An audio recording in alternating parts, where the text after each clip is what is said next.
All right. All right. Well, we are recording. So I thought I was going to have people on my end too, but they're at another admit. So we will jump right in. If you guys, do you mind starting by introducing yourselves? And then we'll jump into things. Cool. Does that work? Yep. Randy Clayton. Peter Shepard. Jackie, I'm hospice nurse. Our mom, Jennifer. We wanted to pop on with you guys. May is ALS Awareness Month, and I know you guys have been trying to raise awareness for ALS. So we thought we would take some time to help you with that in the way that we can. See if we can go over a couple questions that might be common or maybe some uncommon ones that people don't really think about, and kind of just try to help raise some awareness about ALS and what that looks like going through that. So you guys want to just jump right in? Yeah, let's do it. Okay. All right. So can you take us back, kind of give us like a foundation? What does it look like when someone's diagnosed with ALS? What is ALS? And then when someone's diagnosed, what does that look like from the beginning?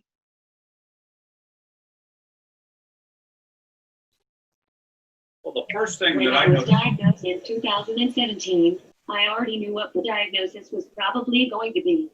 I had read up on my symptoms, so I wasn't shocked. But when they told me, I cried because I knew there was no cure. It took me a year to have it really sink in. Then, of course, I experienced more progression. Telling the kids was awkward because they didn't initially fathom that it would result in death.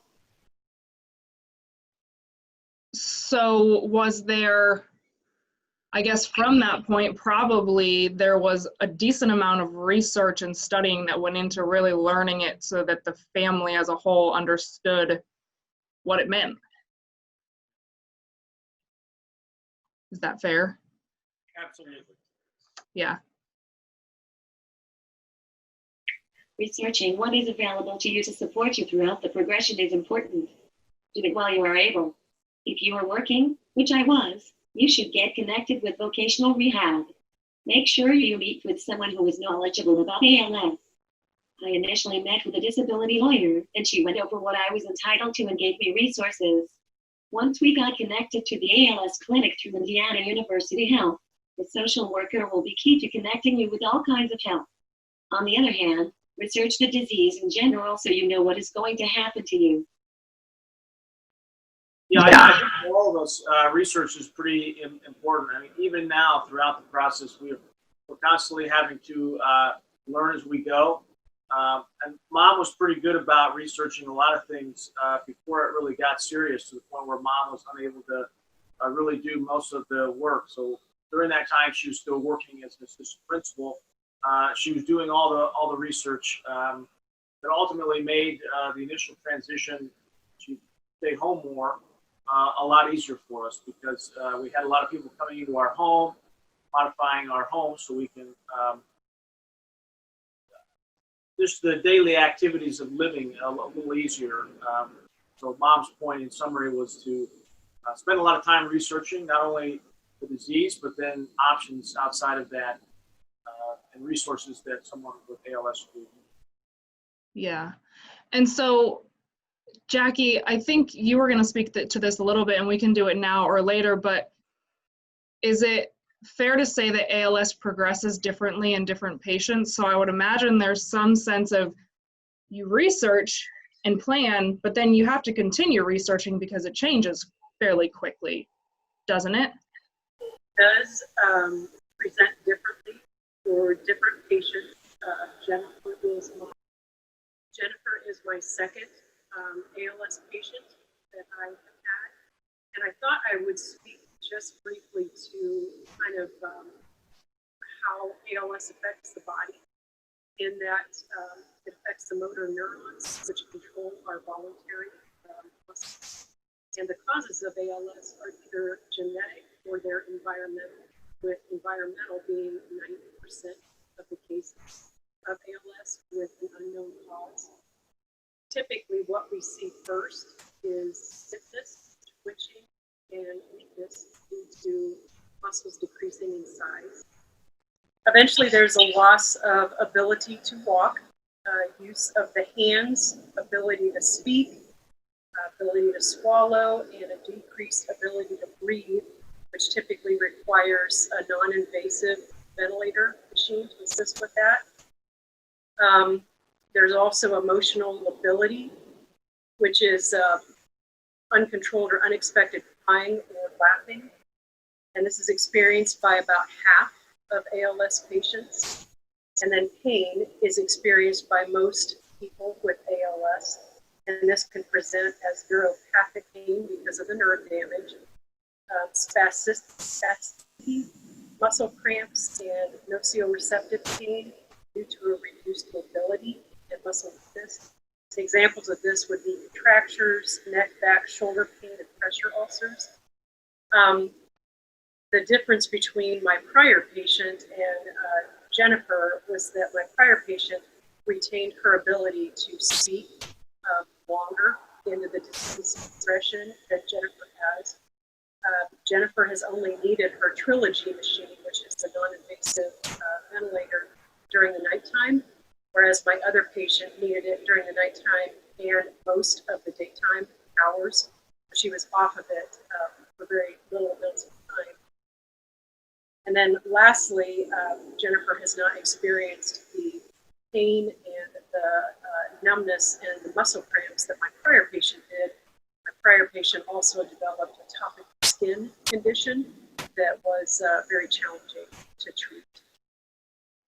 Okay. So yeah, it sounds like it progresses differently, and there's, yes, you have a team of people that you're working with to understand it and cope with it and work through it, but you also have to do a decent amount of your own learning to understand it and to be able to work through it in the best way that you can, because it looks different for everyone. Welcome back.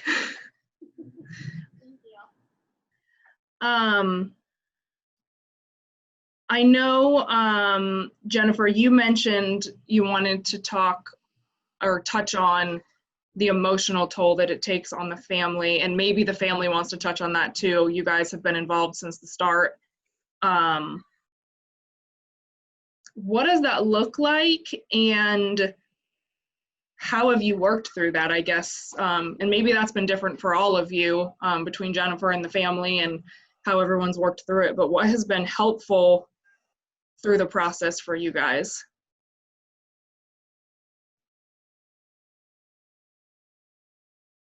Emotionally, it's a roller coaster for me. Why me? What did I do to deserve this? I've relived my life, how I've treated others, things I've done and said, and it's heart-wrenching. You don't find the answer. I worry about leaving my kids. They haven't learned everything from me that they might need me for. I'll miss their weddings and I'll never have grandchildren. All things I was looking forward to experiencing, and we often take for granted. I cry frequently because I get frustrated.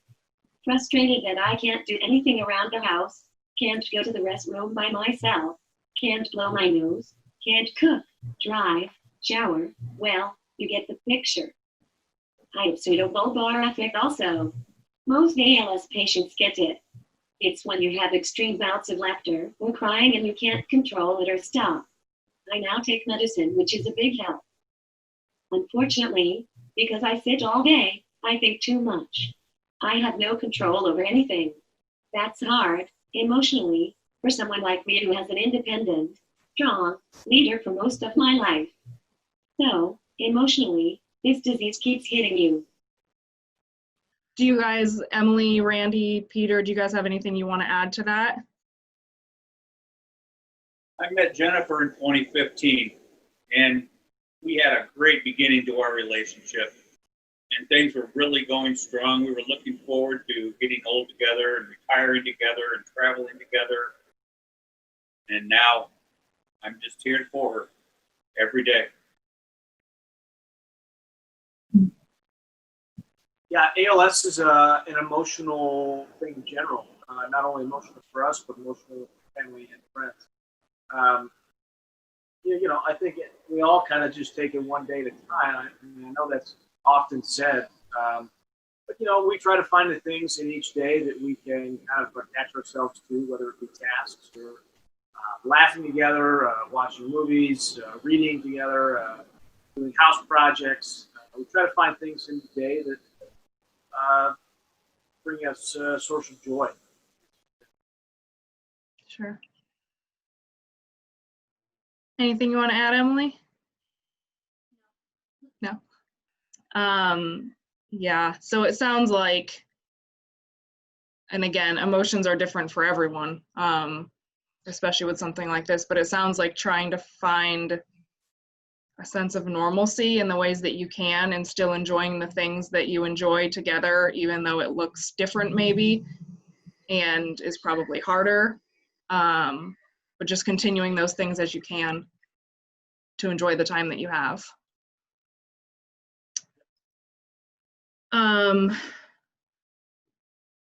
Well, the next thing Jennifer wanted to address was some of the adjustments that you've had. We've talked through some of that, but we've got, what are some of the biggest adjustments you've had to make as a family? Obviously, learning about the disease, working through the emotions, changes in the house, physically.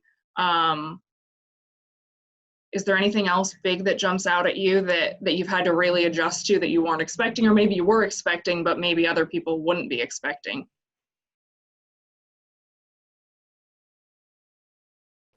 For all of us, now when we travel, it's kind of a bigger task, right? So we have a modified vehicle, mom's power chair. We have to take a communication device, and so going places has taken a different form. There's a lot of preparation that's involved. We have a backpack with supplies.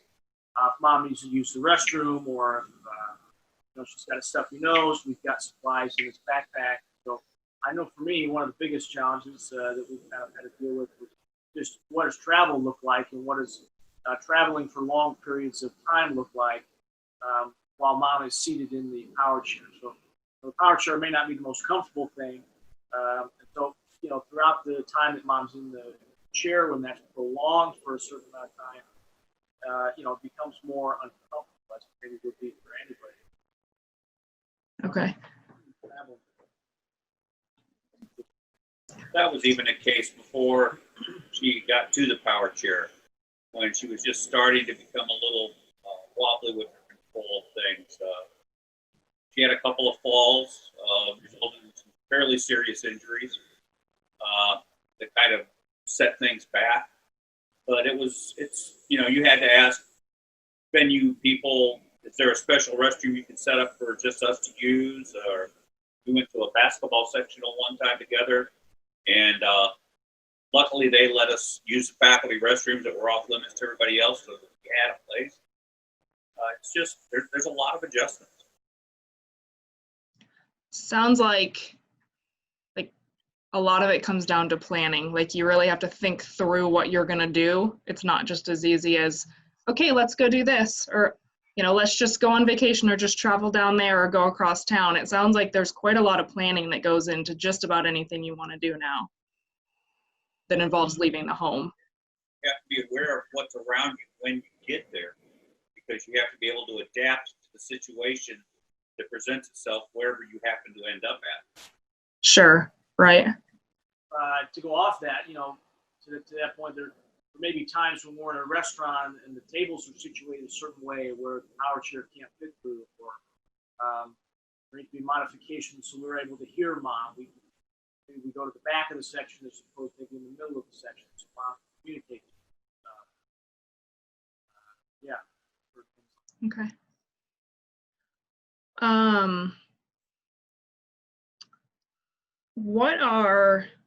And again, we've touched on some of this as it's come up in other answers, but what's some advice you each would give to other people maybe just starting this process, who are scared or confused or not sure how it's going to go? I guess this is a two-part question. Is there advice you would give to families and patients going through this that's helpful? And is there advice you would give to friends and family of patients who who are walking this with them, maybe things that are helpful, but also maybe things that are really not helpful to you guys that haven't been encouraging to you or beneficial in some way. I think sometimes people try to be encouraging and sometimes it's not. Mom's got an Advice I would give is to start early while you're able. Get a will, medical directive, power of attorney, banking, house affairs, etc. Get connected to the ALS clinic at Indiana University Health. Meet with a disability lawyer and take good notes. Meet with vocational rehab and insist that they take action to assist you. I was able to get assistance with a handicap accessible van, wheelchair, house modifications, and a bathroom renovation. There is also the ALS loan closet, Easter seals, and some foundations. Yeah, I think our advice to families dealing with this is there's so much to work through logistically, whether it's modifications, equipment, the healthcare system. A piece of advice that I would give to families is to be persistent and be your own advocate. When mom has lost her ability to speak at the normal rate of speech, she can't always voice accurately how she feels about certain things in the moment. So we've had to, whether it's in the healthcare system or organizations that we've reached out to, there are times when you have to be your own advocate. Part of that is research, part of that is learn as you go, but throughout the entire time, mom has been someone who's been persistent, and I think we've all been persistent in obtaining the needs of mom, whether it be now or in the future. You have to not let the system take advantage of maybe your lack of knowledge or lack of experience.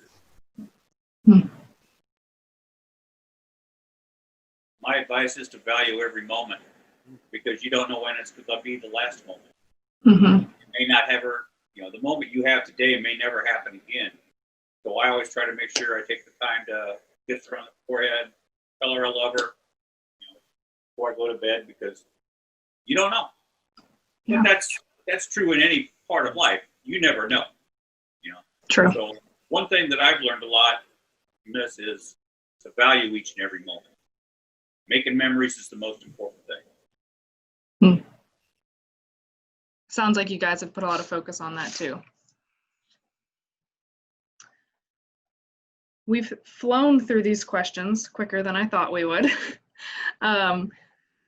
But Peter, I know you wanted to, well, actually, before we get to your final question, if you guys have anything else you want to add, please do. If there's anything we've missed, key points you want to touch on, but also I know, Peter, you had some organizations that you wanted to highlight to make sure we know that have been really helpful to you guys. And I'll link those as well once we post this so people have the access to it as well. Yeah, some of the organizations that I wanted to highlight that we utilize, which is you guys, Kosciusko Home Care and Hospice. Our experience with them has been phenomenal. The care that they take of mom with Jackie, Dr. Meyer, the whole team there, they've been so helpful with getting us through logistical things like we were talking about earlier. Jackie spends a lot of time here. Other aides coming our home, and they're spending a lot of time with us, and we've become good friends, and they've been super supportive of helping us as a whole. And then two other organizations that we've utilized in the past are Team Gleason or the Gleason Foundation. It's a well-known ALS foundation that helps families with supplies, with getting connected to resources. And then finally, the ALS Association. The ALS Association, to my understanding, has state-by-state chapters. So that organization has also been a helpful resource, whether it's becoming an advocate for finding out about legislation that happens with ALS things, walks for ALS fundraising, things like that, whether it be here in Fort Wayne, Indianapolis. It's a great resource to not only learn about other people's ALS experiences, but also to be connected to valuable resources that can help enhance mom's life. So resources, whether it be with equipment or funding or other options. So those three organizations, Kosciusko Home Care Hospice, Gleason Foundation, and the ALS Foundation, have been huge. Our thanks to all of them. That's helpful. I'll make sure that when I post this, I'll try and post their links on Facebook too, so people have access to that for some direct contact, if that would be helpful. Anything we missed? Anything you guys want to say? There aren't any therapies or rehab per se. Your muscles deteriorate and that's disease. Actually, the doctors recommend that you conserve energy. But stretching helps the tendons stay intact and not tighten, which keeps fingers from curling up, and stretched tendons make it easier to move you. Other therapies include a medicine taken twice a day, which is supposed to help you live a couple of months longer. Note that the brain continues to function. I understand and can hear from you. Sometimes there's a misconception, not to the person's fault, but maybe they're just not aware of what ALS is and what it's about.